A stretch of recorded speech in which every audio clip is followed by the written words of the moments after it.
Got another review here. This time it's the 2013 HTC One.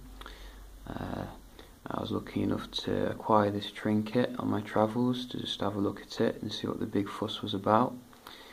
I've got to say that I'm very impressed with the build quality of the device, which seems to ooze a lot of class.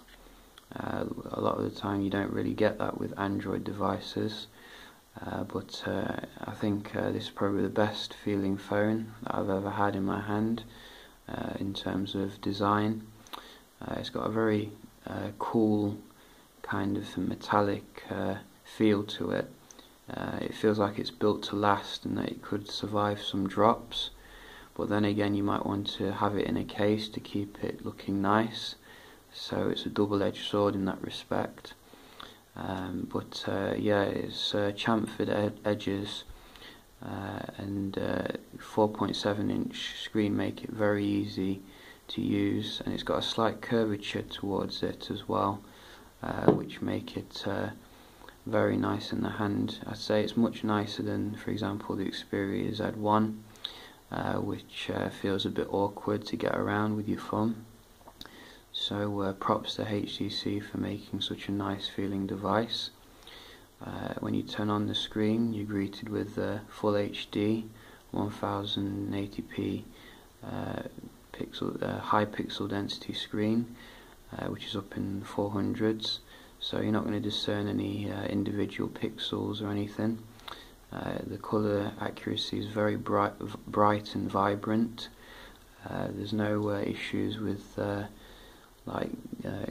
very garish displays like you get on AMOLED displays. It's very easy on the eyes. The viewing angles are very nice as well. There's very little greying or dulling of the colours when you turn it to the sides. I think that is probably down to the IPS technology, which is not present on a lot of Xperia models.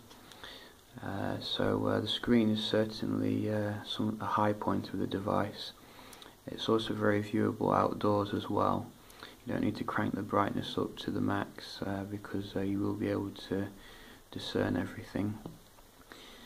In regards to the specs, it's running a quad-core 1.6 Snapdragon 600 with 2 gigs of RAM, so you're not going to have any issues with speed.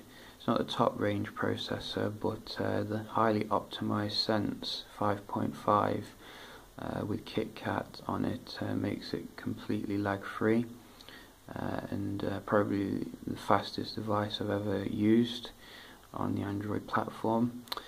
I think it's even faster than the Z1 that I had previously, but it's up to you really in regards to how quick you find it.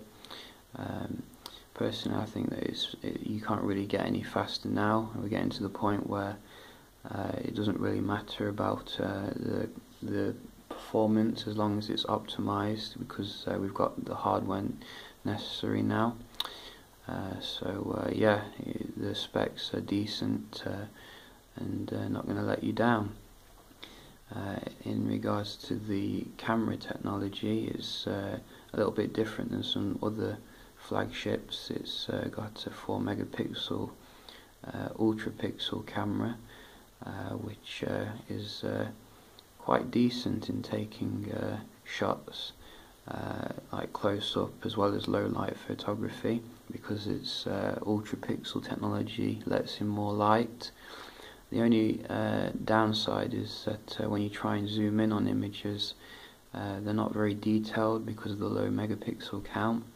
So if you take a lot of distance photography, it's probably best to look for a device such as the Z1 with a higher megapixel camera, or the Lumia 925 or 1020, because it's got more megapixels, which is good for zooming in on.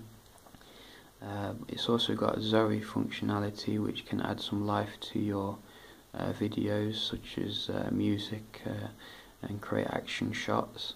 so that's a nice addition by HTC. It's got quite a sizable battery. I think it's 2,400 battery, so it will last you a day without any issues. In fact, it seems to have better battery life than the Xperia Z1 for some strange reason, but that's probably due to the optimization of the device. I've had this going now for about 2 days, and I'm still on 54% with moderate use. So yeah, it's the battery life is certainly sufficient, unlike earlier HTC models which seem to die before the end of the day. I mentioned before it's got 32 gigs of storage, which should be sufficient for most people, but it doesn't have micro SD, unfortunately, so no expandability there, but it's not really necessary, I guess, in a device such as this. The newer one, the HTC One M8, does have expandability though, so probably something to consider. I think that all in all, the device is a very nice device if you're looking for a flagship phone, which will be coming down in price now, because it's not the top of the range phone from HTC, and I think people won't be disappointed with the performance of it. There are some things which are quite controversial with the HTC One, such as blink feed, but thankfully that can be disabled quite quickly. Going into the settings, you can turn that off, and you can also obviously install your own launcher if you're not keen on Sense, but I think that Sense is quite nice skin on this time compared to before, where it was very in your face. So I don't think you're going to have any issues with the default launcher. This has been oh, and before I do go, how could I forget to mention the speakers. The speakers are extremely loud, and probably the loudest speakers I've heard on a smartphone.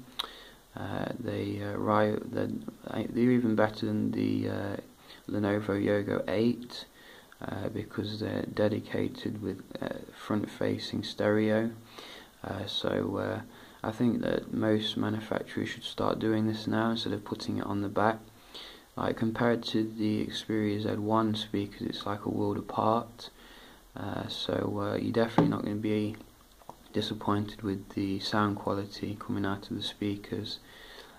It's very loud indeed, and you won't need a dedicated Bluetooth speaker, in fact. So I think these can be got now for about $350 from Amazon or eBay if you're looking for one, and I would thoroughly recommend one. So this has been a review of the 2013 HTC One. Cheers!